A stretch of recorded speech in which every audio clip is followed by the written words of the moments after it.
आपकी तैयारियों की दृष्टि से देखें, भारतीय जनता पार्टी सभी दलों से बीजेपी की तरफ से प्रेस कॉन्फ्रेंस हो रही है, सुन लेते हैं। कर देंगे मैनिफेस्टो में कहते हैं, और दूसरा गठबंधन सहयोगी कहता पाकिस्तान के पास एटम बम है। मैं देश के करोड़ों लोगों से कहना चाहता हूं, इन दोनों का मिलाकर जवाब समझ लीजिए कि ये कितना खतरनाक खेल खेल रहे हैं। और मैं ये भी कहना चाहता हूं फारूक अब्दुल्ला साहब से कि आपने क्या शब्द प्रयोग किया कि चूड़ियां पहन रखी। मतलब आप भारत की स्त्री शक्ति का एक प्रकार से अपमान कर रहे हैं। यह सोच आपकी विदेशी सोच है। यह वही है जो राहुल गांधी जी कहते हैं शक्ति से लड़ना है। मैं बताना चाहता हूं, भारत की नारी शक्ति में वो क्षमता रही है कि कित्तूर की रानी चेन्नम्मा से लेकर रानी दुर्गावती से लेकर रानी अहिल्याबाई से लेकर रानी लक्ष्मीबाई से लेकर रानी अबक्का से लेकर, जिसने समय पड़ने पर वो दिखाया कि रणचंडी की अतृप्त प्यास में दुर्गा का उन्मत्त हास में यम की प्रलयंकर पुकार जलते मरघट का धुआंधार। तो आपको नहीं समझ में आता होगा, ये राहुल गांधी के विदेशी सलाहकारों के, विदेशी मानसिकता वाले सलाहकारों को ये नहीं समझ में आता होगा। तो ये प्रकार से भारत की महिला शक्ति और स्त्री शक्ति का भी अपमान है। और इसलिए मैं ये बात कहना चाहता हूं राहुल जी से कि मैं आपकी तरह, जैसे आपने माननीय प्रधानमंत्री जी के लिए तू तड़ाक की भाषा, अपमानजनक भाषा की थी, मैं भाषा की वो मर्यादा न लांघते हुए साफ साफ पूछना चाहता हूं इंडी गठबंधन के लोगों से कि कांग्रेस वालों के लिए आदरणीय और अभिनंदनीय और हर राष्ट्रभक्त के लिए निंदनीय, राहुल गांधी जी आप जवाब दें कि ये 7 वचन क्या कह रहे हैं, ये आप किस षड्यंत्र के हिस्से बन रहे हैं और कौन सी शक्तियों के हाथ में खेल रहे हैं। मगर मुझे पूर्ण विश्वास है कि वो जवाब नहीं दे पाएंगे, क्योंकि उनकी स्थिति अब दयनीय हो गई है। और ये वैसी ही दयनीय है कि हमारे प्रधानमंत्री जी ने जो काम किया था बालाकोट स्ट्राइक में, तो याद करिए, मैं उनको याद दिलाना चाहता हूं, और फारूक अब्दुल्ला साहब भी सुन लें कि हमने वो काम किया था कि पाकिस्तान की नेशनल असेंबली में पाकिस्तान के मेंबर ऑफ पार्लियामेंट ने उस समय के विदेश मंत्री शाह महमूद कुरैशी साहब को कोट करते हुए कहा था कि शाह महमूद कुरैशी साहब बैठे थे, आर्मी चीफ आए, और ये हमारा बयान नहीं है, फ्लोर ऑफ द हाउस पे पाकिस्तान की नेशनल असेंबली में पाकिस्तान के मेंबर ऑफ पार्लियामेंट का बयान है कि आर्मी चीफ के पांव कांप रहे थे और उन्होंने कहा खुदा का वास्ता है अभिनंदन को वापस कर दो वरना इंडिया शाम तक अटैक कर देगा। साहस ये होनी चाहिए, ना कि ये उस पराजित मानसिकता का प्रतीक कि बड़े और ताकतवर मुल्क होके आप सिर्फ, जो प्रधानमंत्री ने कहा, डोजियर देते रहे। वो डोजियर देते थे, अब ये मोदी जी की सरकार है जो डोज देती है, डोजियर नहीं देती है। इसलिए मैं अंत में देश की जनता से कहना चाहूंगा, चुनाव होते रहेंगे, राजनीति होती रहेगी। जैसे आज प्रधानमंत्री जी ने कहा है कि मोदी रहे न रहे, ये देश रहेगा। अटल बिहारी वाजपेयी जी कहते थे सरकारें आएंगी जाएंगी, चुनाव होंगे, सब कुछ होगा, मगर ये देश रहना चाहिए।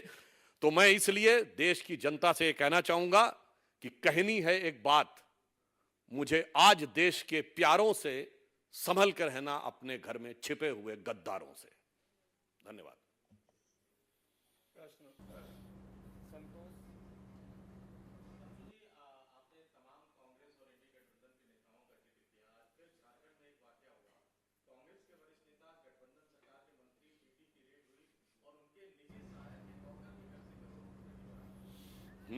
वो आलम साहब ने वो काम किया है कि पूरे आलम में उनकी जो बात गई है, तो इससे एक बात बहुत समझ लीजिए, ये राहुल गांधी जो कहते थे ना कि मैं आऊंगा, सर्वे करूंगा और फिर संपत्ति का बंटवारा कर दूंगा, क्रांतिकारी कदम उठाऊंगा। अब ईडी के सर्वे में दिख रहा है कि संपत्ति का बंटवारा किस ढंग से हो रहा है।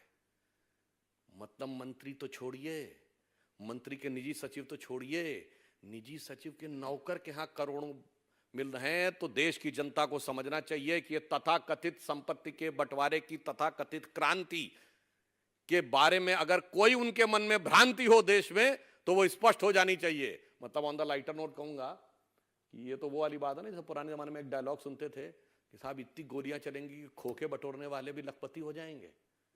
तो आज स्थिति यह है कि मंत्री के निजी सचिव के नौकर करोड़पति हो गए साहब।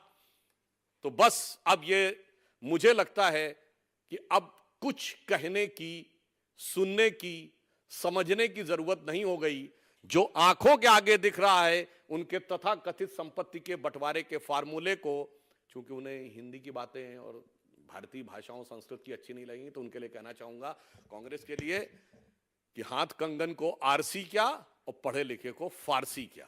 तो फारसी में भी समझ लीजिए, बिल्कुल सामने दिख रहा है।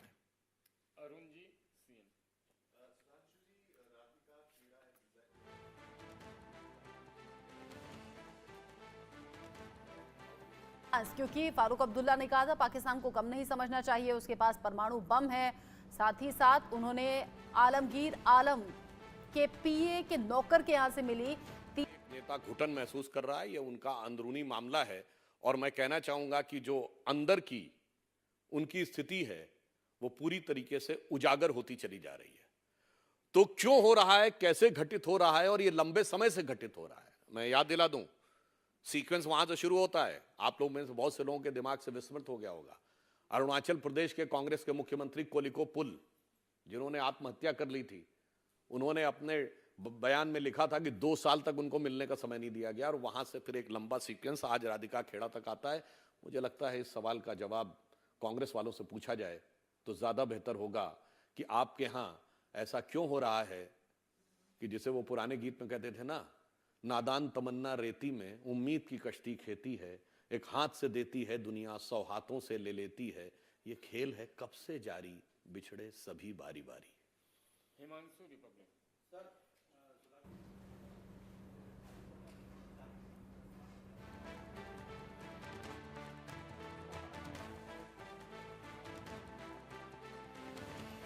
नहीं, कभी कभी चुनावी माहौल में लाभ उठाने के लिए राष्ट्र की सुरक्षा, अपराध और आतंकवाद को भी सुर देने का काम किया जाता है। और ये कभी कभी नहीं, ये अक्सर किया जाता है, इंडी गठबंधन के लोगों के द्वारा किया जाता है।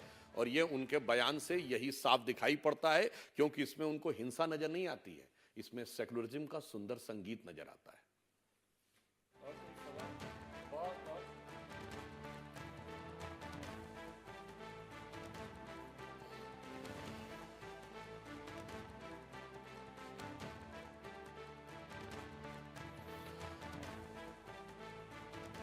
देखिए, मैं कह रहा हूं कि इस चुनाव में, एक बार पुनः गंभीरता से कह रहा हूं, यह सामान्य चुनाव नहीं है।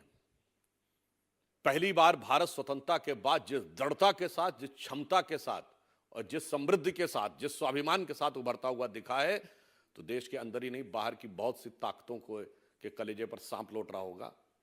और वो इसके रोकने के लिए तमाम प्रयास कर रही होंगी। डिसमेंटलिंग ग्लोबल हिंदुत्व जैसी कॉन्फ्रेंस हम पहले सुन चुके हैं। बड़े बड़े लोग ये स्टेटमेंट भी दे चुके हैं कि उन्होंने $1-1 बिलियन रखा हुआ है कि मोदी जी की सरकार ना आने पाए। वैसे वही लोग बहुत सारे वो रैंकिंग भी करवाते हैं। तो मुझे लगता है कि कांग्रेस को इंतजार करना चाहिए। अभी जो जो चीजें आगे बढ़ेंगी तो उनकी हालत वही होने वाली है कि कभी खुद पे, कभी हालात पे रोना आया, और बात निकली तो हर एक बात पे रोना आया। बहुत धन्यवाद।